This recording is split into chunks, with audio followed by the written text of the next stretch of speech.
It's the time of year, 'tis the season, as Katie's been saying. What is the largest Christmas bonus you've ever received? And it might be $30. If that's the largest, let us know. And when? Yeah, that is a good point, too. 800-682-1075. That way Jason can cover for the suits. Okay. It was a better time. See, no one else is doing it. Let's go to Jose. Jose, AML Jose. What's the largest Christmas bonus you ever received and when? December of 2020 when COVID was happening. I used to work at the hospital, local hospital. Jared and Katie would know where it's at because you guys are local, unlike the other show. Jose. Anyway. That's okay. Good job, Jose. Jose's funny. He's legit funny. Yep. All right, go ahead. $1,500, but is it really a bonus when the scumbags tax it? You know what I mean? Yeah, that's true. Wow. Well, it's not the company that's taxing it, but yeah. The government, Yeah, the government gets you. Katie likes that. Go ahead. No, I don't. That is the $1,500 worst. during COVID. That's awesome. If you were taking pay cuts, he was getting a bonus. That's awesome. Good for you, Jose. That was funny. Let's go to Hayden. Hayden, what's the largest Christmas bonus you've ever received? Yeah, so the largest Christmas bonus I ever received was right at about $120,000 gross. What? 120,000. Yeah. Do you work for Pablo Escobar? I did for a time.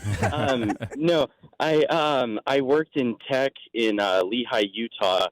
About several years ago, right? And I was sorry, I'm in the car, so it's a little shaky. That's okay.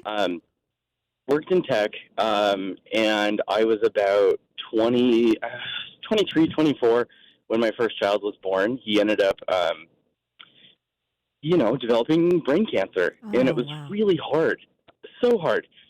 Being a young dad, that whole, or young parent, I should say, that whole thing, it was tough. So anyway, my boss comes to me, and then had a preemie born about a month after. It was a lot, and so I stayed working. I contributed. My boss came to me one and he was like, "I need you to sign some paperwork. We found something that was up with your offer letter." I had been working there for years, and I thought, okay, whatever. I go to sign the paperwork, and he's like, "I got a bunch of stock options for you that we quote forgot."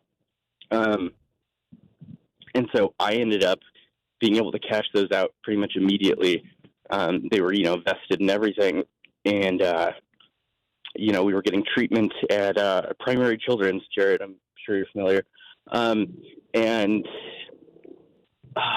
it afforded me the opportunity to move here to Winston. I was able to buy an entire other house here in Winston and make a really smooth transition to be near my wife's family. Shout out the Eisenhowers.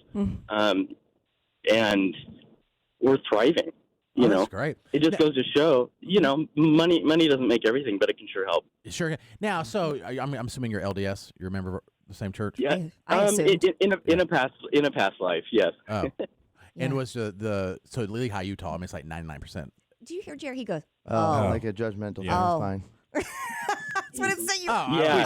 That's fine. Exactly. Lehigh, we were building a house in Daybreak, South Jordan, and had been living in Draper, working at one of those, Draper tech situations. Yeah. Got you. Well, Tech, Hayden, man. 100,000. No, the only friend that I have that's young, that's a multimillionaire, tech. It's tech. It was in Utah. Yeah, going through, we traveled to Austin, Texas for the very first time this year, and to see Google and all of the tech companies, that city is thriving if you are in tech. It was like everybody we met worked in tech. It was crazy. And I just want to say also, yes, it shows that money can help. It won't solve everything, but it also shows there are really good people in this world who thought you need a leg up and we have ways to help you. And they found a way to do it. Did it. And they didn't have to. They didn't. And did the money, I guess, made him ended up leaving the company? Did you leave the? Is he still on? No, he's not there. I wonder if he left the company. You can call back if you want. No, he just said he moved from Utah to Winston. So I'm wondering if that money, basically, here's money, and he left the company right after. Maybe he stayed with it. I don't know. With tech too, it's probably a lot remote that he can do. Yeah, because like I said, his wife's family's from here, so they moved out here probably because the baby was. I should ask how everything was going with that because I don't know him personally. Yeah, I hope okay. Yeah, but man, $120,000. I think that's him on one. If you want to pick up. Oh, good. Hayden, is that you? Hayden, is that you? Hey, it's me, man. What's up? All right, Jason, you had a question. So did you leave the company to come to Winston, or did you stayed with the company? Yeah, so I stayed with the company for an additional, probably about 9 months. They were very strict anti-remote, very in office. It was the end of 2018. Everyone was still that way. And so they helped me get something even better. That was their. I'd been there 6 years, right? And so they were like, "Hey, you've reached, kind of your capacity, terminal velocity here. Let's just help you out for a while. You've helped us out so much. Let's help you out." I want to work for this company. Yeah, I'm curious. Is this an LDS run company, basically? Kind of Health Equity, if you're familiar with them. They went public back in 2019. So you're not 2019. Wow, 14. They gave you 100. Health. Well, I just wanted to ask you, did you get, and is your son okay? Is everything okay with the baby? Brain cancer? Yeah, it's actually really good. So he's been getting treatment at Brenner's. The type of his tumor can pretty much only be, it's inoperable, I'll be completely honest, but he can get treatment at 5 cancer centers in the country. It's Sloan Kettering in Manhattan, Brenner's, Primaries, and then somewhere in Seattle, I want to say, and maybe San Francisco. And what's the prognosis? Is it long, good or? The long term is good. It's just kind of an unknown. It's an extremely rare type of tumor, an astrocytoma grade 3, essentially, not stage, but grade. So the growth patterns and the growth speed, or the growth rate, I guess, kind of indicate cancer, but it's not at a size and the other characteristics, it has more to do with the growth edges. So if it's growing proportionately or consistently, that's one thing. But if it's growing in kind of jagged spikes, that's a whole other. But no, we do imaging pretty regularly. He also is pretty high support needs autistic, and so he has a hard time processing a lot of what goes on in his treatments or lifestyle that way, but is doing so well. He's in all day therapy programs. He's big reader, loves Minecraft. Oh, good. Well, it sounds like you're very positive. We're happy for you, and then you're also in a great place because Winston has, as Katie knows, one of the best. I certainly do. Places to the ABC school for autism. And we call it autism. the Baptist as well, but great. part of Brenner's. And you're in a really, really good place. Good for you. For all the things going on, he's very positive. All right, we're discussing the highest Christmas bonus, the biggest Christmas bonus you've ever received. Let's go to Jessica. Go ahead. Hi. So I worked at a restaurant, and we had a wine from one of our vendors that I really liked. It's Pampanette Grapefruit Rosé. Oh, my God, it is so good. And it was right around Christmas, and I decided for myself I was going to order 10 bottles of wine for my Christmas bonus. I was giving myself the bonus. And when I told my boss about it, he decided that I didn't have to pay him back for it. So he paid for my 10 bottles of wine. Dang. Were they expensive bottles? Yeah, I was like, are you sure? Because that's a lot of money. He was like, yeah, you do a lot around here, so enjoy the wine. And I did. I did enjoy the wine. How much money do you think it cost? Well, I got it for the vendor price. So for the vendor price, it was just over $100. But if I were to buy it regularly, from the store, it's $15, $16 depending. So it would have been about $150 to $160.